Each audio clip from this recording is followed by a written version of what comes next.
welcome back. It is Flinging Flanging Friday. Have you noticed my voice is slowly getting better? There's my little cat Bonnie, keeping an eye on what we're getting up to today. I feel like I'm getting a little bit tongue-tied. Anyway, Amy has chosen the purple shelf. Now, I didn't get her to elaborate, but I think she prefers darker coloured purples. And I did mention in the member post that the pink and purple shelf is there, but I think she likes the darker purples, and they're at the back of the blues. So I flung it at the blues, and I'm hoping and praying that I am right and she does like the darker purples. And what a dark purple it is. Nearly dropped my phone there. Purple Era. This one's called, from Madame Glam. Absolutely beautiful. But how are we going to make it into a Christmas design? Sean has chosen glitters, and I was thinking, what glitter is going to go well with such a deep dark purple that also can resemble Christmas? Something, but I mean, glitter's glitter. It resembles Christmas regardless, doesn't it really?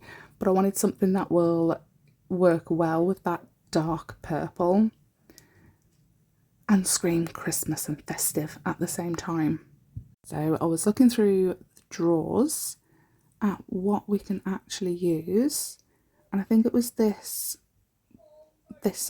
side of the shelves of the drawers, and I was thinking maybe we'll use the snowflakes out of that one because we found it the other day, and then I saw all of the white ones down the side, and I was like, that will work.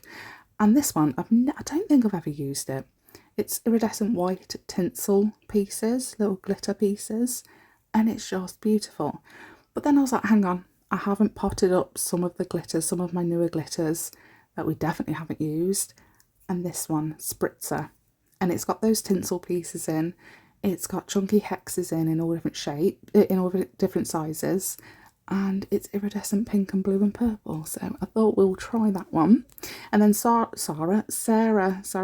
hasn't gotten back to me, so we're going to spin the wheel. So I've put in gel polishes, decals, foils, chrome, stamping plates, whatever, you name it, and we'll see what the wheel has chosen for us today.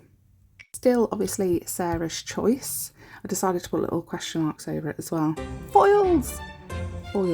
So I had a little look through the foils as well, and I decided that this might be the best chance we have, because when I saw the purple and we chose the glitter, I had something in mind, and then obviously foils was chosen. I was like, oh my god, do I scrap the original plan that I had and choose something based off of the foil, or do I stick to the purple being the primary goal that we wanted to with the original design, and choose a foil that isn't technically Christmassy but can still give that Christmassy vibe to it? So you know how, have you seen those videos where people blow bubbles in minus weather and the bubble slowly turns crystallized until it all becomes solid? This foil reminded me of that, and I was and ahhing whether to put the foil over the top of the purple or put the glitter on first and then put the foil on.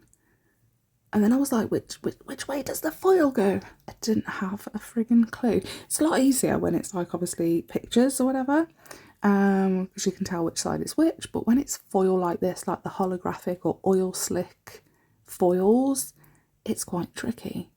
But we put it on the right way, thank God.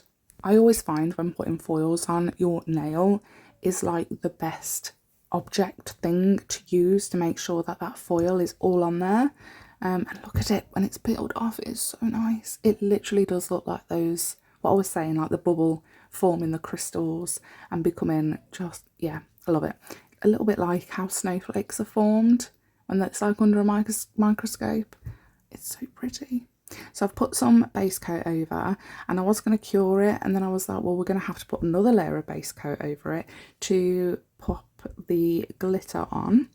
So I always put a base coat over foils or chromes or anything like that, decals, just to make sure it's all sealed in, and then I'll work on the rest of the nail.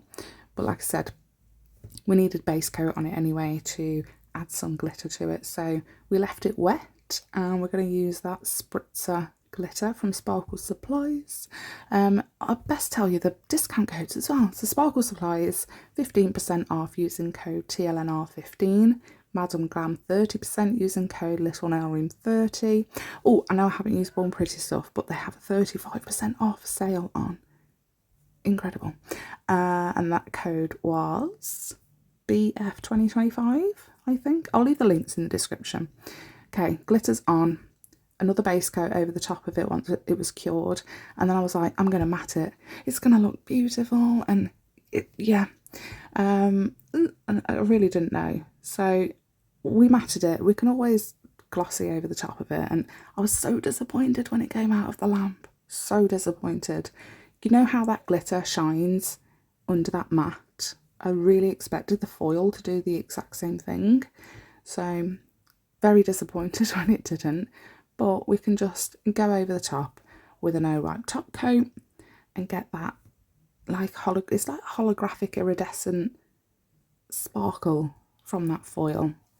So yeah, top coat straight over the top of a cured matte top coat is absolutely fine. Get that sparkle back, give that a cure. Then we can do the last little bit, which is my worst nightmare, icicles. I can't do icicles to save my life. I don't know what it is about them. It's just straight lines that are a little bit wiggly, but for some reason I have a lot of trouble with them, and I always hate how they turn out, and I don't know what it is. So yeah, you just draw in some wiggly lines, however long, alternate them or like their lengths. I think because I go to do them like I would do a drip, but these need to be a little bit closer together, and obviously they need to be wiggly. So you don't want the curvy line near the top that I'm absolutely adamant on doing every single time. You want kind of sharp, triangular, you know, like pointy. You want points. Icicles are sharp, they're deadly. If one falls on you, whole world of trouble. But seriously, you want the sharp points. You don't want curvy bits at all. And like I said, that's where I go wrong, because in my head I'm like, oh, they're just like drips. I'm just going to do a drip nail, and I want the tops curvy, and I want those straight lines. But we want the total opposite, even though it's practically the same thing. And I think that's where I go wrong every single time. But I think I went a little bit right this time. I think they're a lot better than I have done in the past. So pat on the back for me. And then I add some little dots before we cure the white gel paint, so everything's still wet. And then we're going to grab some more glitter from Sparkle Supplies UK, because I mean, clues in the name, Sparkle Supplies. Anything you can think of that sparkles, Lorraine sells. And we're just going to sprinkle some iced gold glitter over the top of all of the white gel paint. We've put that no wipe top coat on underneath, so nothing's going to stick other than where we've sprinkled it onto the white gel paint. Once it's cured, you can give it a little scrub off, and it is all done. I love a challenge. I love Flinging Flanging Fridays. I would never have used that purple era for Christmas. Never. And I would never, probably for a good while, picked up spritzer glitter. And that foil I've had for about 3 years, and it's never been touched. So yeah, Flinging Flanging Fridays are one of my favourite times of the week. So thank you to Amy, Sean and Sarah for your choices this week. I will let you know who's next week. I think it's Laura, Cass and Claire, I think. Well, I'll let you know in a membership post. And if we can choose, I'm going to pop it up on Sunday. So then I should have a little bit more time to think of what we're going to do and make it a little bit more of a longer video and a bit more detailed maybe. But seriously, thank you all so much for watching. I really do hope you liked this video. Everything I've used is always going to be linked in the description box down below with discount codes galore. And I will see you all on Monday, the 1st of December, with 2 new videos. See you later. Bye.